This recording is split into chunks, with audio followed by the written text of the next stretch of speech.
Bonjour à toutes et à tous. Je suis ravi de vous retrouver aujourd'hui pour une conversation qui me tient particulièrement à cœur. Si vous avez 60 ans ou plus, ou si vous accompagnez des proches qui entrent dans cette magnifique période de la vie, cette vidéo est pour vous.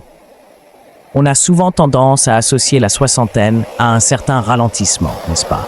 Moins d'énergie, plus de fatigue, l'impression que les meilleures années sont derrière nous.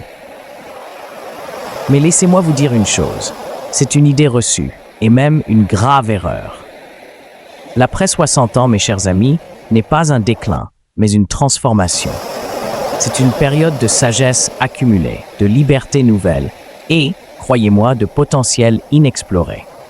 Aujourd'hui, nous allons briser ces mythes et découvrir ensemble comment non seulement maintenir, mais stimuler votre énergie après 60 ans, avec des activités étonnantes, simples à mettre en place, et surtout, incroyablement gratifiantes. J'ai moi-même été témoin de la vitalité incroyable de personnes bien au-delà de cet âge, et je suis ici pour partager avec vous des clés concrètes pour vivre pleinement chaque instant. Préparez-vous à être surpris, à être inspiré, et surtout, à ressentir un nouvel élan. Parce que la vie, l'énergie et la joie n'ont pas d'âge. Partie 1. Briser les barrières. Comprendre l'énergie. Après 60 ans. Avant de plonger dans nos 7 activités, il est essentiel de comprendre pourquoi notre énergie peut parfois sembler fléchir après un certain âge, et surtout, comment cette perception peut être transformée. 1. Les mythes sur le vieillissement et l'énergie. Combien de fois avez-vous entendu ou pensé « à mon âge, c'est normal d'être fatigué » ou « je ne peux plus faire ce que je faisais avant ». Ces pensées, même si elles partent parfois d'une observation, deviennent rapidement des prophéties auto-réalisatrices. Le mythe de la dégénérescence inévitable. Oui, notre corps évolue. Nos cellules se renouvellent moins vite. Nos muscles peuvent perdre de leur masse si on ne les sollicite pas. Mais cette évolution n'est pas synonyme de fin de partie. Au contraire, elle nous invite à une meilleure écoute de notre corps et à des ajustements. Pensez-y, un arbre centenaire n'est pas dégénéré, il est profondément enraciné, sage et puissant. Le mythe de l'esprit moins vif. On craint parfois de perdre nos capacités cognitives. Mais des études scientifiques montrent que certaines de nos facultés, comme la sagesse, la capacité à prendre des décisions complexes basées sur l'expérience et même certaines formes de mémoire, peuvent s'améliorer avec l'âge. Le cerveau, comme un muscle, a besoin d'être stimulé. La vérité, c'est que la fatigue ou le manque d'énergie après 60 ans est rarement une fatalité liée à l'âge seul. C'est souvent le résultat d'un mode de vie sédentaire, d'une alimentation inadaptée, d'un manque de stimulation mentale ou sociale, ou encore de certaines conditions médicales qui, elles, peuvent être gérées. 2. Votre corps, votre allié. Les réalités physiologiques. Il est vrai que notre métabolisme ralentit. Nos besoins caloriques peuvent diminuer, notre sommeil peut être un peu plus fragmenté et la force musculaire tend à baisser si l'on n'y prend pas garde. La sarcopénie, perte musculaire liée à l'âge. C'est un phénomène réel, mais saviez-vous qu'il est largement réversible ou du moins grandement atténuable par l'activité physique et une alimentation riche en protéines?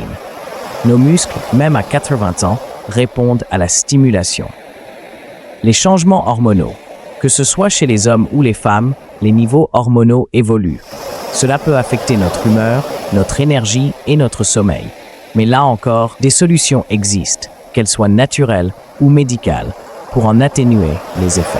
L'importance de la nutrition.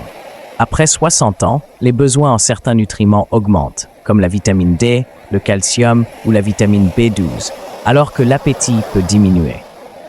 Une alimentation dense en nutriments devient cruciale. L'objectif n'est pas de nier ces changements, mais de les comprendre pour mieux les gérer. Votre corps est un allié précieux qui vous a porté pendant des décennies. En lui offrant ce dont il a besoin, il continuera à vous surprendre par sa résilience et sa capacité à s'adapter. 3. L'énergie, un état d'esprit, le pouvoir de la psychologie. C'est peut-être l'aspect le plus sous-estimé de l'énergie après 60 ans. L'impact de notre état d'esprit. L'ennui et le manque de but. La retraite, si elle offre une liberté nouvelle, peut aussi créer un vide pour certaines personnes. Le manque d'objectifs, d'interaction sociale ou la sensation d'inutilité sont de puissants dévoreurs d'énergie. Notre cerveau a besoin d'être engagé, d'avoir un sens. Le stress et l'anxiété, les préoccupations liées à la santé, à l'isolement ou à l'avenir peuvent générer un stress chronique qui épuise nos réserves énergétiques. Gérer le stress devient une priorité absolue. La joie et l'optimisme. À l'inverse, la joie, la curiosité, l'optimisme sont des carburants incroyables. Lorsque nous nous sentons connectés, utiles et stimulés, notre énergie semble illimitée. Retenez ceci. L'énergie est un équilibre délicat entre le physique, le mental et le social. En agissant sur ces 3 leviers, vous pouvez non seulement retrouver votre vitalité, mais aussi la décupler. C'est ce que nous allons explorer avec nos 7 activités. Partie 2. Les 7 activités étonnantes pour décupler votre énergie. Maintenant que nous avons posé les bases, il est temps de passer à l'action. J'ai sélectionné pour vous 7 activités qui, loin d'être des corvées, sont des sources de joie, de découverte et bien sûr d'énergie. Ces activités ont été choisies pour leur accessibilité, leur impact global sur le bien-être et leur capacité à s'adapter à différents niveaux de forme physique. Activité 1. La danse libre et le mouvement intuitif. On ne parle pas ici de danse de salon stricte ou de chorégraphie complexe. Non, nous parlons de danse libre. Mettez votre musique préférée, que ce soit du jazz, de la chanson française classique, du rock ou même de la musique du monde, et laissez votre corps bouger comme il le souhaite. Pourquoi c'est étonnant? La danse est l'une des activités les plus complètes. Elle stimule le système cardiovasculaire, renforce les muscles, même si c'est doux, améliore l'équilibre et la coordination. Mais surtout, elle libère des endorphines, ces hormones du bonheur qui boostent instantanément l'humeur et réduisent le stress. Le mouvement intuitif permet d'écouter son corps, de relâcher les tensions accumulées. Pas besoin d'être un danseur étoile, juste d'être soi-même et de bouger. Comment la mettre en pratique? Commencez par 10-15 minutes par jour, seul dans votre salon. Si vous vous sentez à l'aise, trouvez des cours de danse adaptés aux seniors. Beaucoup de municipalités en proposent, ou même des ateliers de danse-thérapie. L'important est le plaisir et la liberté de mouvement.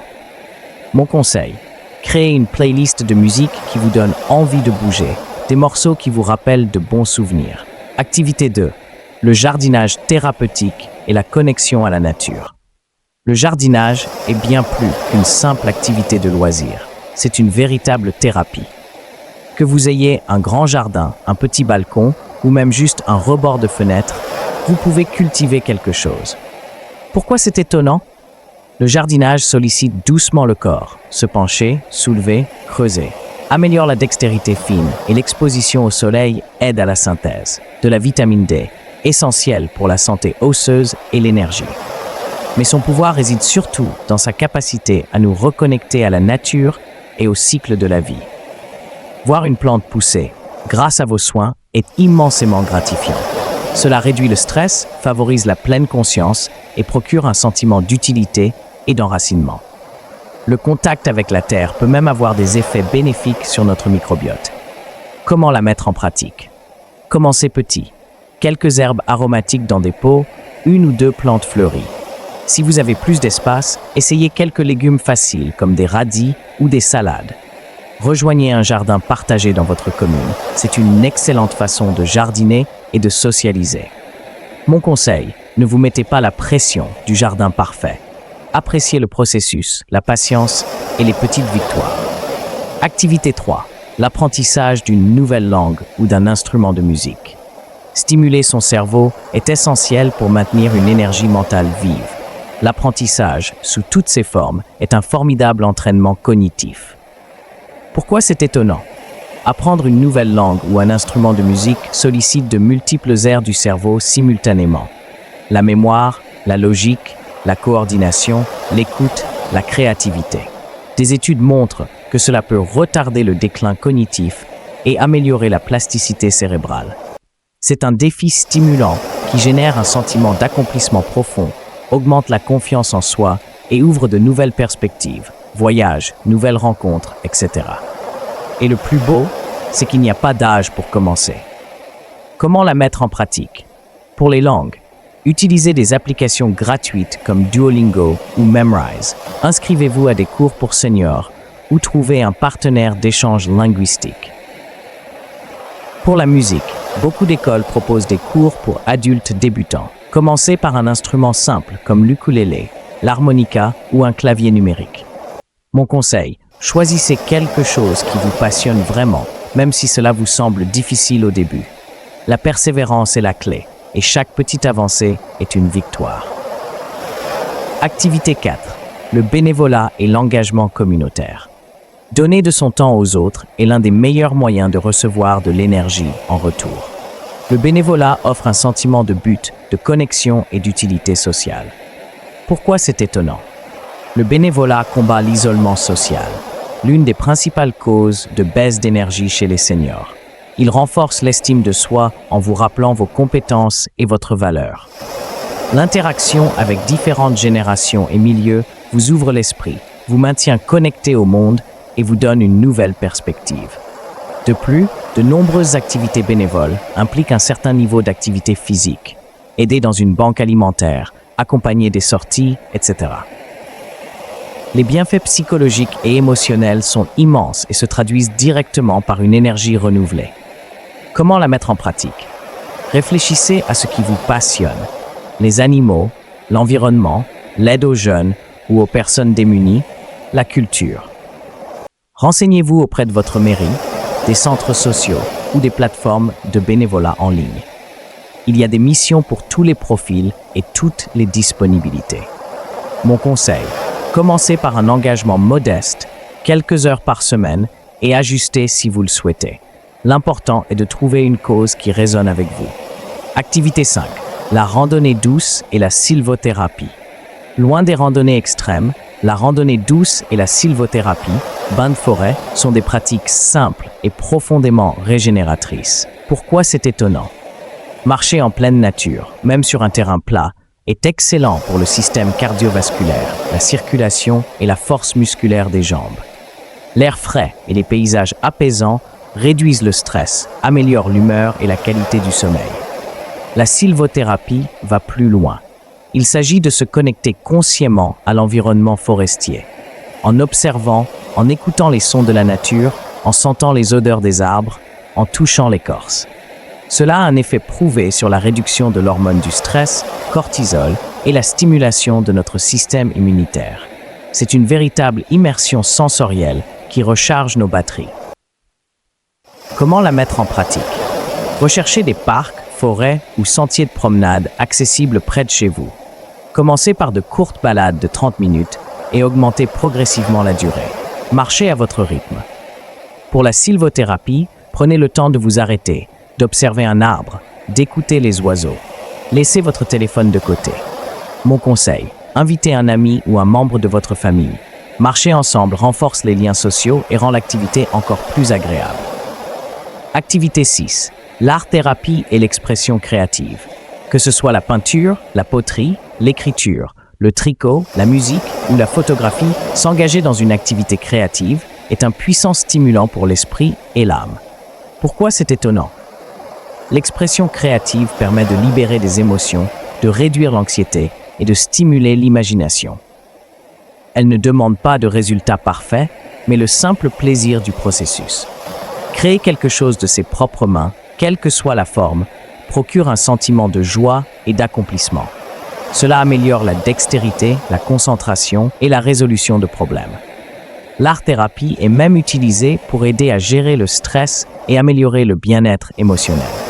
C'est une façon merveilleuse de vous exprimer et de découvrir des talents cachés. Comment la mettre en pratique? Explorez les ateliers d'art locaux, les cours de dessin ou de peinture dans les centres culturels. Il existe aussi beaucoup de tutoriels gratuits en ligne.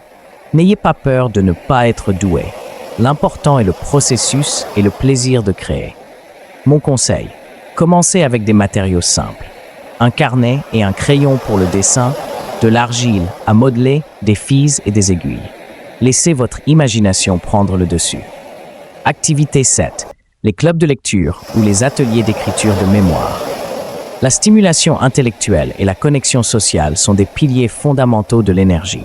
Les clubs de lecture ou les ateliers d'écriture offrent ces deux éléments.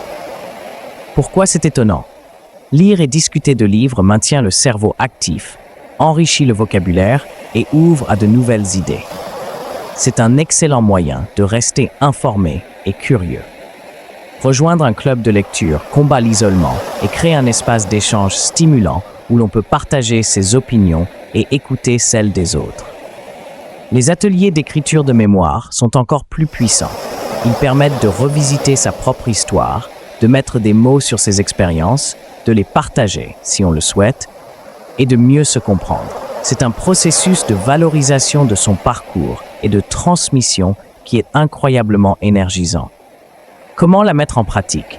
Renseignez-vous auprès de votre bibliothèque municipale, des associations locales ou des centres culturels pour trouver des clubs de lecture ou des ateliers d'écriture.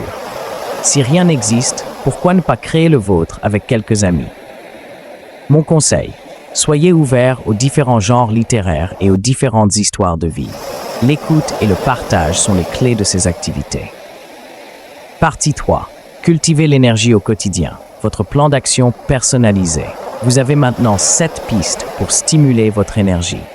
Mais au-delà de ces activités spécifiques, il y a une philosophie à adopter, un état d'esprit à cultiver pour que cette énergie devienne votre compagne quotidienne. 1. La cohérence, plutôt que l'intensité. Ne vous mettez pas la pression de faire toutes ces activités, tous les jours, à 100%.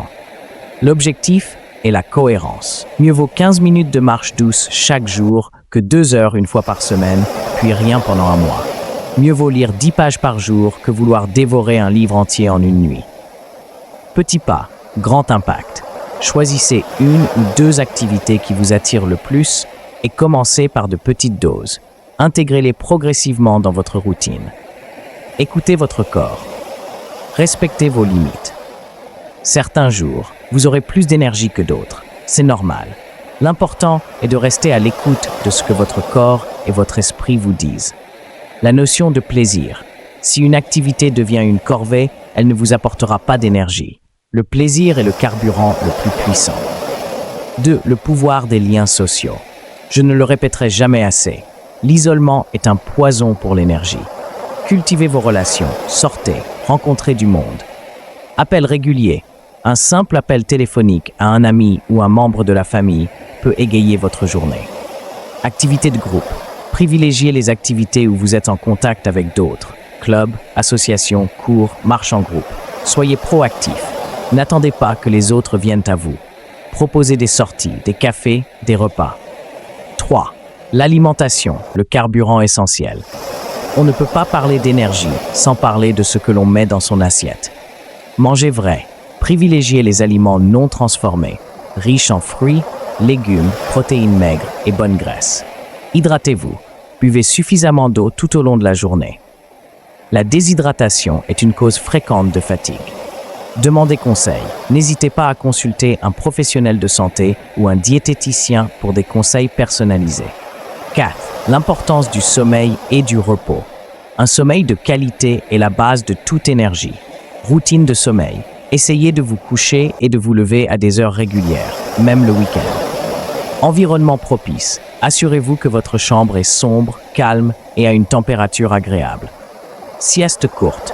Si vous ressentez le besoin, une sieste de 20-30 minutes peut être très réparatrice. 5. La gratitude et la pensée positive. Enfin, et c'est peut-être le plus puissant, cultivez la gratitude.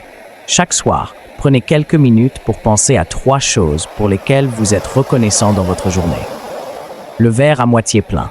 Entraînez votre esprit à voir le positif, même dans les petites choses. La résilience. Acceptez les hauts et les bas et apprenez à rebondir. La curiosité. Gardez l'esprit ouvert aux nouvelles expériences, aux nouvelles connaissances. Conclusion. Votre vie, votre œuvre d'art. Nous arrivons à la fin de cette conversation, mais j'espère que ce n'est que le début de votre nouveau chapitre. Rappelez-vous, l'âge n'est qu'un chiffre. Ce qui compte, c'est l'énergie que vous insufflez dans chaque jour, la curiosité que vous entretenez, les liens que vous tissez et la joie que vous choisissez de cultiver. Votre vie, mes chers amis, est une œuvre d'art en constante création. Après 60 ans, vous avez une palette de couleurs incroyable à votre disposition. Le temps, la sagesse, la liberté, l'expérience. Ne la laissez pas se ternir. Alors, quel sera votre premier pas? Parmi ces 7 activités, la danse, le jardinage, l'apprentissage, le bénévolat, la randonnée, l'art-thérapie ou les clubs de lecture, laquelle vous parle le plus? Je vous lance un défi aujourd'hui. Choisissez une seule activité qui vous attire et engagez-vous à l'essayer cette semaine. Ne serait-ce que 15 ou 20 minutes. Et surtout, j'adorerais lire vos témoignages. Partagez dans les commentaires ci-dessous. Quelle activité allez-vous essayer? Quelles sont vos propres astuces pour garder la forme et l'énergie après 60 ans? Quelles sont vos réussites, vos joies? Vos histoires sont une source d'inspiration inestimable pour toute notre communauté. Ensemble, nous pouvons montrer au monde que l'après 60 ans est une période de vitalité, de découverte et de plénitude. Si cette vidéo vous a inspiré, merci de lui donner un pouce bleu, de la partager avec vos amis et vos proches qui pourraient en bénéficier, et de vous abonner à la chaîne pour plus de contenu dédié à une vie épanouie à tout âge. Prenez soin de vous, chers amis. Continuez à briller, à apprendre, à aimer et à vivre pleinement. La vie est un cadeau, à chaque étape. À très bientôt.